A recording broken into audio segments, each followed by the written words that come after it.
Kwaku Darfour. I'm an attorney here in South Florida. I practice in personal injury law, car accidents.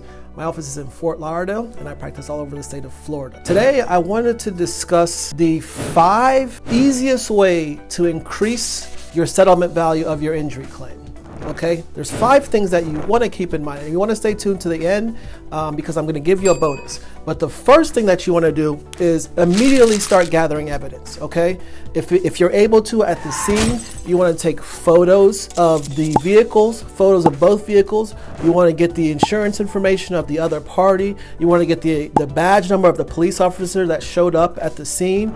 Okay, if there's any witnesses, you also want to get the witnesses' information and keep that. These are all going to play an important role down the line. Okay, you don't want to come a point where, oh man, you don't have any pictures of the of where the vehicles were located immediately after the collision, or you don't have a key witness that witnessed the incident and exact from the beginning to the end and can provide their version of what happened, so that you're not the only person that's saying this is what happened. So you want to gather all the evidence that is out there. The second thing that you want to do is to make sure that you seek immediate medical attention and keep all of your medical records.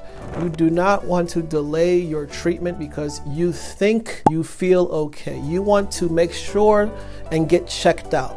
You don't want to delay, because what happens is you create what we call a gap in your treatment, and that is not going to help you down the road. So you either want to go to the hospital, to your family doctor, to urgent care, or to some medical professional immediately, okay? So they can document that this is what happened, you came in and this is what you complained of, okay? And you want to keep those records, right? As you treat, you want to keep those records and have them handy for when you need to present them, okay? Sometimes it's often easier for you to have those records, and it saves a lot of time versus for someone like the attorney like myself, where my staff has to request the records from day one. Okay, so keep those records that you treat and seek immediate treatment.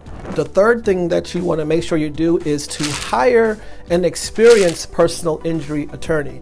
Hire someone that is a specialist in the type of injury or the type of accident that you've been involved in. So that if that accident is a car or a truck accident, hire someone that has handled that specific type of case before, okay? So the reason why you want to hire an experienced personal injury attorney is because they can help you to negotiate with the insurance company for a fair settlement to maximize the value of your case. But not only that, if need be, that attorney can take your claim and file a lawsuit and take your case to court.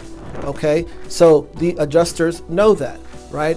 Another thing is that that attorney can help you to reduce your medical bills down the line, right? Those medical bills that you piled up, you treated, not all those bills are paid through insurance, through your PIP insurance or even your health insurance, and that attorney can help you to drastically reduce those at the end.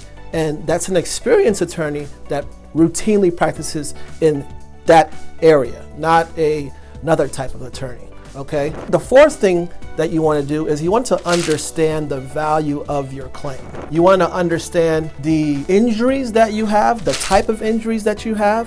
You want to understand what similar cases like that have resolved for, whether it be in a settlement or whether it be in a verdict. You want to understand the insurance that's available.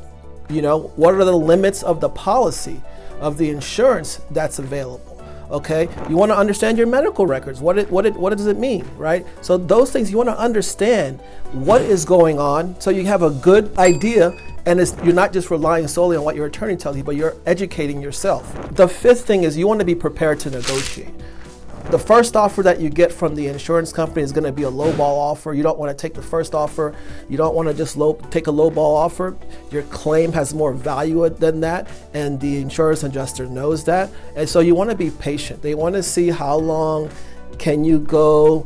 Are you patient, or are you going to jump at the first offer they throw at you? Okay, you have to be patient throughout the course of negotiation and throughout the course of your case to get the maximum value of your case, because you may have to take your case to trial, which can be 2, 3, 4 years maybe down the road, depending on the severity of your injury.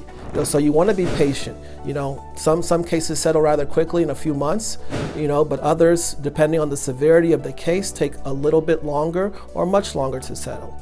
Okay, and I told you I was going to give you a bonus that you should definitely do to increase the settlement value of your case, and that is to stay off of social media and don't share about your case. Don't share about your injury, don't share about your treatment, don't share about how you're feeling. Okay, maybe with your family, significant other, you can talk, but don't share it on social media. Thank you for joining and listening. If you liked what you heard, if you think that there was some value provided, please go ahead and hit the subscribe button below. Go ahead, do it now. And as always, if you have any legal questions or you think you have a case that we might be able to represent you, feel free to reach out to me at the firm. You can call us or you can email us.